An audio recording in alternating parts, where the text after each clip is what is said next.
Eu estou lendo na NVI, versículo 50, diz assim: nas campinas de Moabe, junto ao Jordão, frente a Jericó, o Senhor disse a Moisés: diga aos israelitas, quando vocês atravessarem o Jordão para entrar em Canaã, expulsem da frente de vocês todos os habitantes da terra, destruam todas as imagens esculpidas e todos os ídolos fundidos, e derrubem todos os altares idólatras deles, apoderem-se da terra e instalem-se nela, pois eu lhes dei a terra para que dela tomem posse.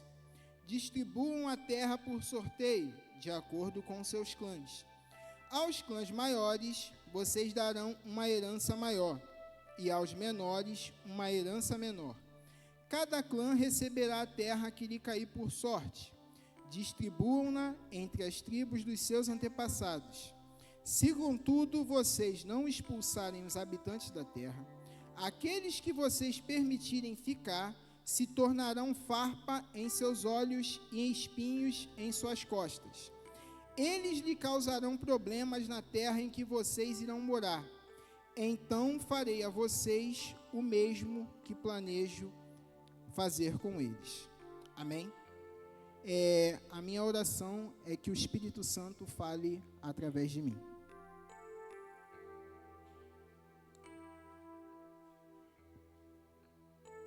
Algumas versões a Bíblia diz que aqueles que Israel deixar permanecer vai servir de tropeço para eles, né? Antes de mais nada, irmão, eu quero só deixar claro que eu não estou aqui para promover intolerância, tá? Religiosa, perseguição, nada disso. Vocês vão entender perfeitamente sobre aquilo que nós iremos tratar nessa noite. Capítulo 33 do livro de Números, ele começa narrando as viagens de Israel, do Egito, todo o caminho que Israel foi, que Israel parou, que Israel trilhou.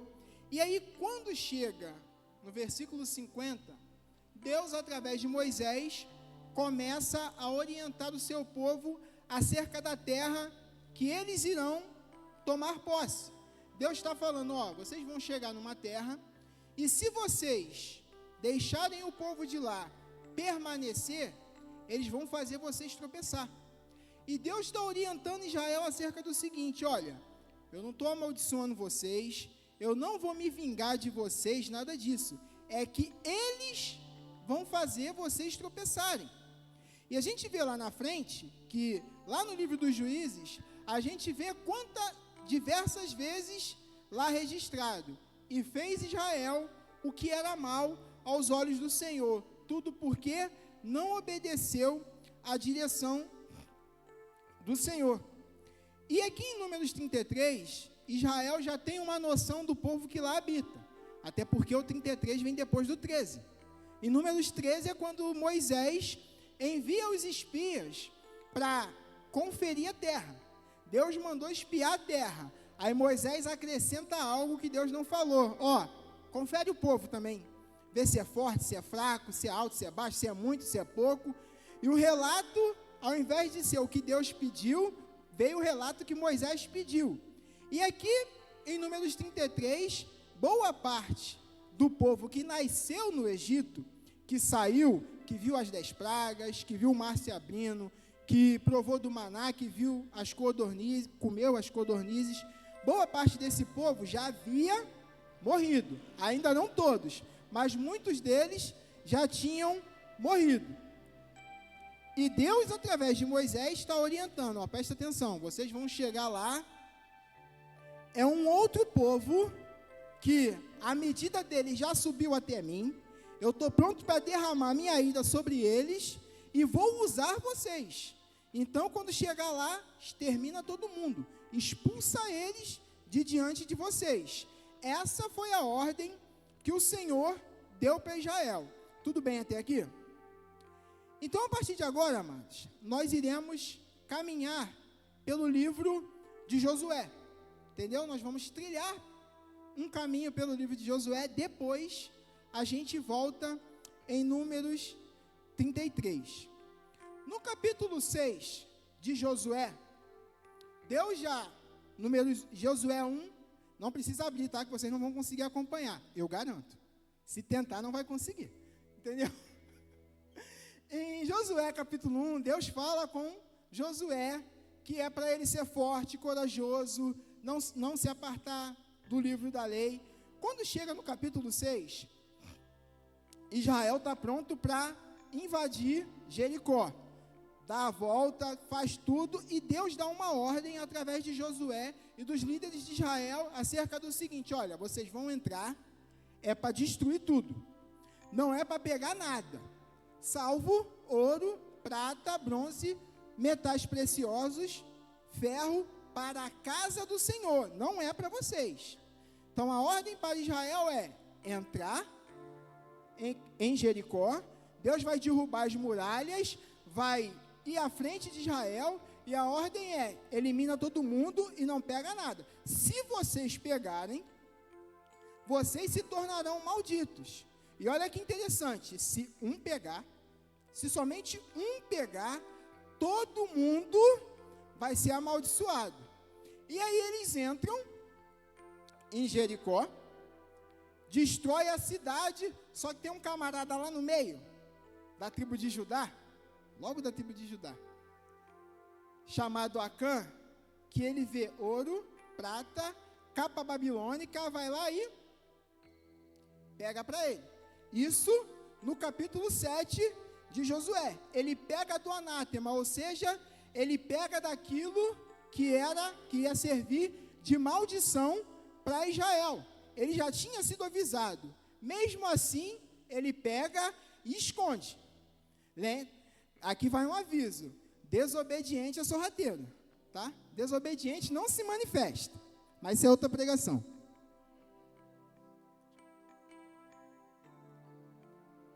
Quando chega no capítulo 7 de Josué, Josué faz igualzinho Moisés. Eles vão invadir a cidade de Ai, e Josué envia os espias. Os espias vão lá, olham para a cidade, voltam com um relato para Josué e dizem o seguinte: Josué, o povo lá é pouco, precisa enfadar todo mundo, não precisa cansar todo mundo não, manda 2 ou 3 mil lá, que é suficiente para destruir a cidade. Quem foi que deu essa orientação? Foi Deus ou os espias? Ninguém consultou o Senhor. Lembre-se que Israel pegou do anátema, através de Acã, e ele está lá quietinho. Aí vai 2, 3 mil, invade a cidade de Ai, os moradores de Ai põem todo mundo para correr, mata 36 agora.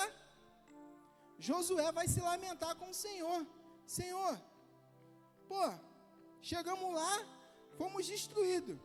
E aí olha que interessante, ao invés de Deus falar assim, Acã pegou do anátema, Deus fala assim, Israel pegou do anátema. Porque Deus está trabalhando na unidade do povo e não da individualidade de cada um. Israel é derrotado, vem essa resposta de Deus, e Acã faz o quê? Nada. Fica lá quietinho, no seu lugar, vendo Israel ser envergonhado, e ele com o despojo da guerra na casa dele.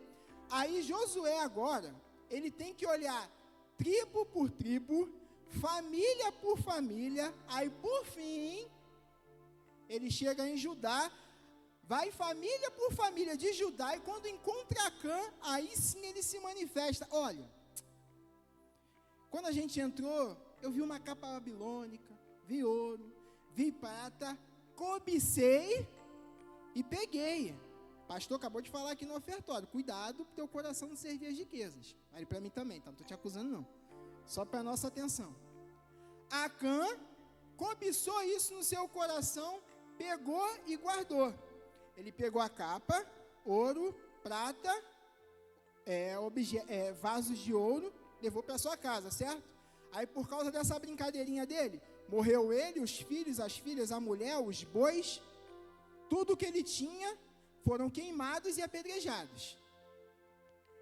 Agora, quando chega no capítulo 8 de Josué, debaixo da direção de Deus, eles invadem a cidade de Ai, Deus dá uma direção, eles vão, armam uma emboscada, voltam, aí sim, eles destroem os moradores de Ai, ocupam cidade, e Deus permite que eles se apoderem dos bens dos moradores de Ai.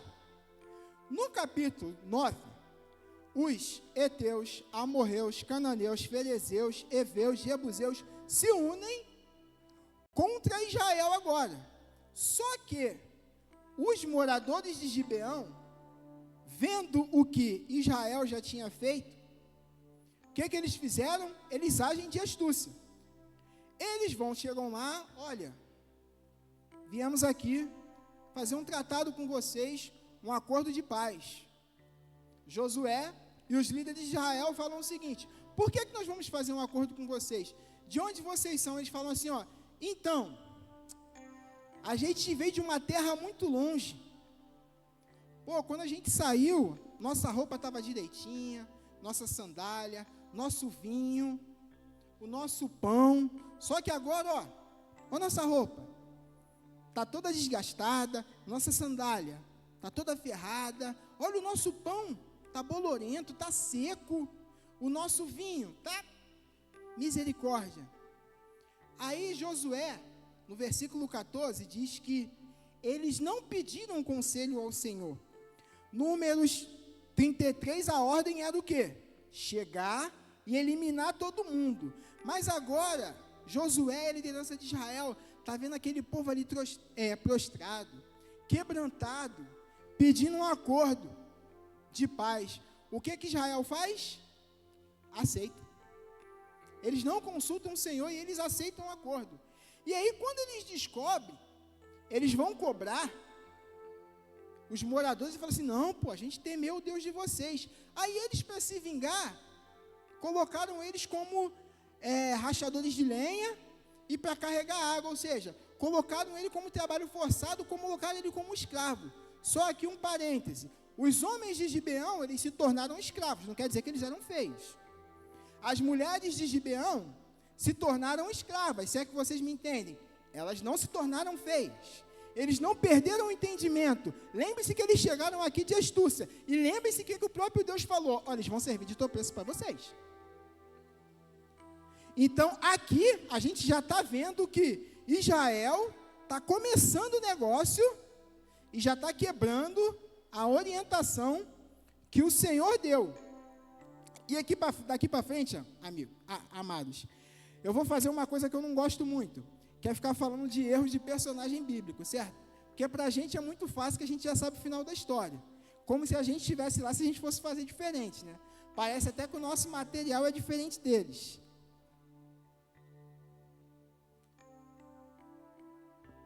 Nos capítulos 10, 11 e 12, Israel vem passando o trator em Canaã.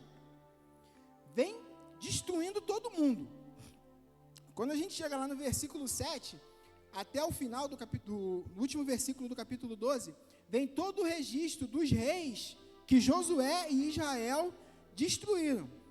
Só que tem uma coisa que a gente quase não menciona, que ninguém fala, porque é muito bonito falar de Josué quando ele declara, né? Eu e a minha casa serviremos ao Senhor.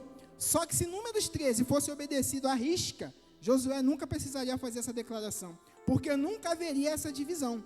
E aí no capítulo 13 de Josué, tem uma coisa que diz assim, ó, Deus chega para ele e fala assim, Josué, tu já está velho, e ainda tem muita terra para ser conquistada. Diferente de Moisés, a missão de Josué não era conduzir Israel a Canaã, a missão de Josué era conduzir e tomar posse. Josué, junto com todo o povo de Israel, era para invadir Canaã e tomar toda a Canaã, e distribuir a terra de Canaã entre as tribos. Era para dizimar todo mundo, era para considerar, manter o mandamento, a instrução do Senhor no coração. Só que eles foram conduzidos pelos seus sentimentos, e acabaram falhando. E aqui no capítulo 13 diz, Josué, você está velho. E ainda tem um outro registro, diz que os jezureus e os maacateus não foram eliminados. Espera aí, que Deus é esse que não tem poder para eliminar um povo? Será que foi Deus que não operou através de Israel? Ou foi Israel que não obedeceu fielmente? Diz que esse povo permaneceu. Quando a gente chega no capítulo 15 de Josué, fala da divisão da terra. E no versículo 63 do capítulo 15, diz que os filhos de Judá não puderam expelir os jebuseus. Aí agora, quando a gente chega no capítulo 23 de Josué, diz que Deus deu repouso a Israel, e aí Josué convoca as lideranças de Israel e transmite novamente os mandamentos que Deus havia dado a ele e dado a Moisés para o povo. Em Josué 24, aí no versículo 15, tem a declaração muito famosa que a gente coloca lá na nossa casa, né? Que Josué confronta Israel e fala, ó, se vocês quiserem servir os deuses dos amorreus, podem ir, porém eu e a minha casa serviremos ao Senhor. E no 29 diz que com 110 anos, Josué morreu. E no versículo 31 diz que Josué e os anciãos da sua época haviam morrido. E diz que durante esse período, Israel serviu ao Senhor. E agora que interessante, a gente chega no livro dos Juízes. E aí no capítulo 1, há uma repetição do capítulo 24 de Josué, falando que durante Josué e a geração que com ele estava, eles estavam vivos, Israel serviu fielmente a Deus. E aí no capítulo 2, no versículo 11, diz que veio uma outra geração, que não conheceu os feitos do Senhor, que não conhecia os milagres, e diz que no versículo 11, que Israel se desvia. E no no versículo 13 de Juízes 2, diz que eles serviram Baal e Astarote. Amados, olha, atentem para o seguinte, Israel manteve alguns povos vivos, certo? Deus falou que eles iam servir de tropeço. Aí agora olha que lindo, tá os homens de Israel indo para o culto a Yahvé, certo? Aí aqui está tendo culto a Baal. Aí os homens estão assim, ó. Eles voltam do culto, poxa, que presença, que glória.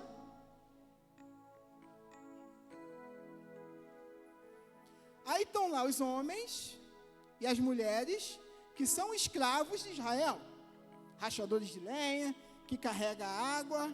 Aí vira e fala assim, ô patrão, já terminei o meu serviço, posso ir para o culto a Baal? Pode ir, patrão, todo respeito, quer ir não? Não, eu sirvo a Yahvé. Eu sei, patrão, mas culto lá é diferente, né? Acontecem uns negócios lá que de repente pode interessar o Senhor. Não, eu sirvo a Yahvé. Mas patrão, eu não mandei o Senhor deixar de servir a Yahvé. Estou convidando só para um culto ali. Vai, meu filho. Aí a moça terminou o serviço, a escrava fala assim, patrão, terminei meu serviço, posso ir para o culto a Astarote? Pode ir, minha filha, sem problema. Quer ir não, patrão? Quer ir comigo não? Vai, menino. Tem certeza, patrão? Culto lá é diferente. Rolam uns negócios. E diz que a geração que veio depois resolveu experimentar esses cultos. Resolveu experimentar essas reuniões. E serviram, e como o próprio Senhor diz, de tropeço. Como eu falei no início, amados, eu não estou aqui para promover divisão, perseguição, guerra, nada disso.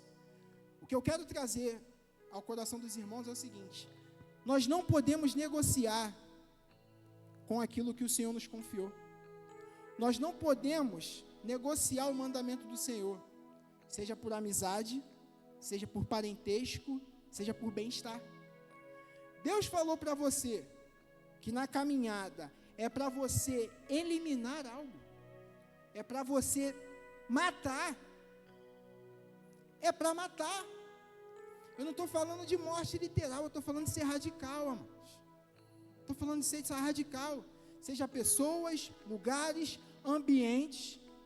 E aí você pode pensar assim, pô, Carlos, cresceu comigo. Pô, conheço desde novinho, sem problema. Deus mandou você eliminar? É para você eliminar. Não é para você negociar. Olha essa história. Primeiro livro de Samuel, no capítulo 23, Davi defende os moradores de Keila, certo? E Saul ainda está perseguindo ele. E ele fica lá em Keila. Saul está vindo. Davi, diferentemente da gente, ele, se fosse eu e você no lugar de Davi, a gente ia pensar assim, ó, defendi os caras, pô, salvei eles, eles não vão me entregar para Saul, eu tenho certeza que eles vão me esconder. Davi não. Davi vira e fala assim, ó, Senhor, eles vão chegar até aqui? E Deus fala, vai. Aí Davi faz uma segunda pergunta, Senhor, eles vão me entregar? Deus fala, vão. Deus não manda Davi fugir. Deus não fala para Davi se esconder. Deus responde a pergunta de Davi. Eles vão chegar e eles vão te entregar. Se é eu e você, a gente vai fazer assim, Senhor, duvido. Não, pô, a gente defendemos eles vão nos proteger. Davi, fiel, obedeceu a palavra do Senhor, fugiu. Deus só respondeu, eles vão te entregar. Davi foi embora. Mas é interessante que às vezes Deus fala com a gente, para a gente eliminar pessoas, eliminar coisas, eliminar lugares, sair de ambientes, sair de rodas, aí a gente fica assim, pô, sim, o que vão pensar da gente, né? O que vão pensar de mim? Você quer assumir o seu lugar em Deus, se posicionar, parar de se misturar, parar de negociar princípios, ou você quer ficar ali no lugar que Deus mandou você eliminar e correr risco de tropeçar? É interessante que às vezes pessoas se afastam da congregação e não se afastou por direção de Deus, saiu por desobediência, por rebeldia. Eu não estou falando que é para você parar de falar. Eu estou falando que é para você não ter intimidade. Eu estou falando para você ter cuidado com a aliança. A relação é uma coisa, a aliança é outra. Em Lucas 10, a gente ouve a parábola do bom samaritano, que Jesus é questionado acerca do amor ao próximo, certo? Aí Jesus fala assim, havia um homem que foi atacado por salteadores, passou o sacerdote, passou o levita, veio um samaritano, fez o quê? Cuidou das feridas, botou no cavalo, levou até a estalagem, pagou tudo, cuidou dele. A algum momento Jesus disse que o samaritano levou para a casa dele? A algum momento diz que o samaritano fez aliança com ele, que se tornou íntimo, cuidou dele, praticou o amor ao próximo. Eu não estou falando que é para você fazer isso, eu estou falando que a gente tem que se posicionar, amados. A gente tem que parar de negociar, a gente tem que parar de ser bonzinho e verdadeiramente se posicionar em Deus e ser justo.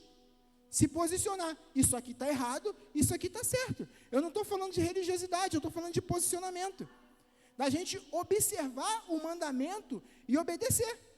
Olha que interessante, em Atos 6, está tendo um problema lá com a distribuição de cesta básica, amém? Aí as viúvas gregas vão reclamar com os apóstolos, pessoal aqui de Israel está sendo cuidado, a gente não. O que é que os apóstolos fazem? Vamos lá resolver isso. Isso não pode acontecer, vai ficar mal para a gente. Os apóstolos fazem isso não. Lembre-se que no primeiro sermão de Pedro, 3.000 se converteram, certo? Só que lá no final do capítulo 2, diz que Deus acrescentava ao povo os que haviam de se salvar. Então, no capítulo 6, tinham muito mais de 3.000. Deus vira para o povo e fala assim, escolhe aí dentre vós, homens de boa reputação, cheios do Espírito Santo e de sabedoria. Nós vamos impor as mãos. Os apóstolos, deram esse critério e não restringiram a quantidade. Apareceu só 7. Somente 7 no meio do povo preenchia esse requisito.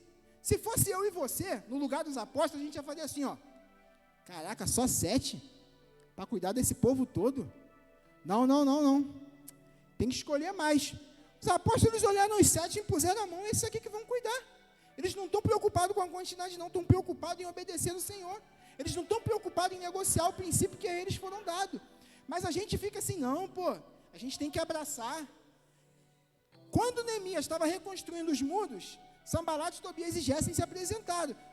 Neemias falou assim, ó, vocês não fazem parte disso aqui não. Não, a gente veio ajudar. Obrigado, Deus abençoe vocês, mas vocês não têm parte nisso. Eu não estou dizendo que é para você privilegiar talento, carisma, dom, nada disso. É para você ter entendimento acerca do que o Senhor te confiou. Porque às vezes você está trazendo para perto de você gente que Deus falou que não é para você trazer. Você está mantendo alianças com pessoas, eu estou mantendo aliança com pessoas, lugares, ambientes, que Deus falou que não é para manter, que Deus falou, elimina, e a gente continua negociando.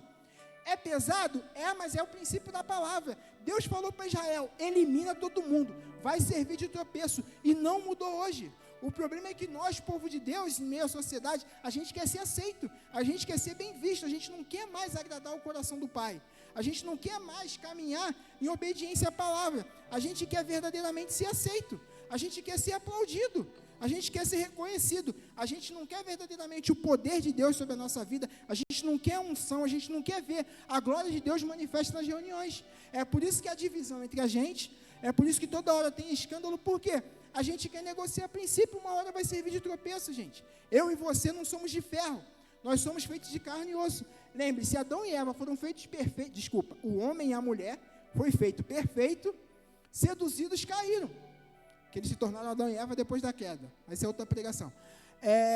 Então, o homem e a mulher foram feitos perfeitos, e mesmo assim, com a astúcia da serpente, foram seduzidos e caíram. Você acha que comigo e com você vai ser diferente? Passa um dia, 2, 3, a gente ali naquele ambiente, uma hora a gente vai acabar caindo. Pastor, pode subir, ministério também, já estou terminando.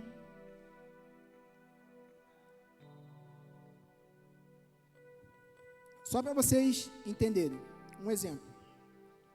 O ministério pode subir, pastor também. Eu trabalhava numa empresa e tinha eu, mundano, e um colega também, mundano. E na equipe tinha um rapaz que era obreiro, certo? A gente chegou no sábado, 7 horas da manhã para trabalhar. E aí, 8, 9, 10, foi chegando o restante da equipe. 8 horas da noite, a equipe começou a sair e o gerente falou, vocês 3 vão precisar dobrar. E aí vocês imaginam, 8 horas da noite, eu viro para o colega, palavrão para lá, colega, palavrão para cá, palavrão para lá, palavrão para cá, e ali no meio, o crente. Isso 8 horas da noite do sábado, certo? Aí agora, são 3 horas da tarde do domingo. Palavrão para lá, palavrão para cá. Palavrão para lá, palavrão para cá. Aí daqui a pouco, o irmão, homem de Deus, obreiro, vira para a gente e solta um palavrão. Ele, Aí a gente começou a rir. Aí ele, caraca, pô, preciso vigiar mais, cara. Preciso vigiar mais. Só dele estar ali no ambiente, tá? Foi menos de 24 horas. Nós 2 já foi suficiente para ele dar uma escorregada. E agora Israel está cercado por um povo, vários povos, com cultos, orgias, desobediência, profanação. O que aconteceu com Israel quando não guardou o mandamento? Eles tropeçaram. E a gente tem N versículos da palavra do Senhor. A grande questão é que a gente vai misturando tudo e acha que a gente pode colocar tudo no mesmo saco. Não. Cada versículo, cada princípio tem a sua função. Não dá para a gente misturar tudo. Deus está falando para você eliminar, elimina. Não é para estar contigo? Não é. Poxa, Carlos, pô, mas é meu fechamento. Sem problema. Você quer ficar com ele? Não é pecado. Não tem erro nenhum. Só tem que entender o seguinte: quando Israel pecava, se afastava dos mandamentos do Senhor, Deus não vinha intervir. Deus não vinha intervir. Israel colhia as consequências da desobediência. Se eu e você quisermos manter com a gente pessoas, lugares, situações que Deus já mandou eliminar, que Deus já mandou matar, que Deus já mandou afastar, não tem problema.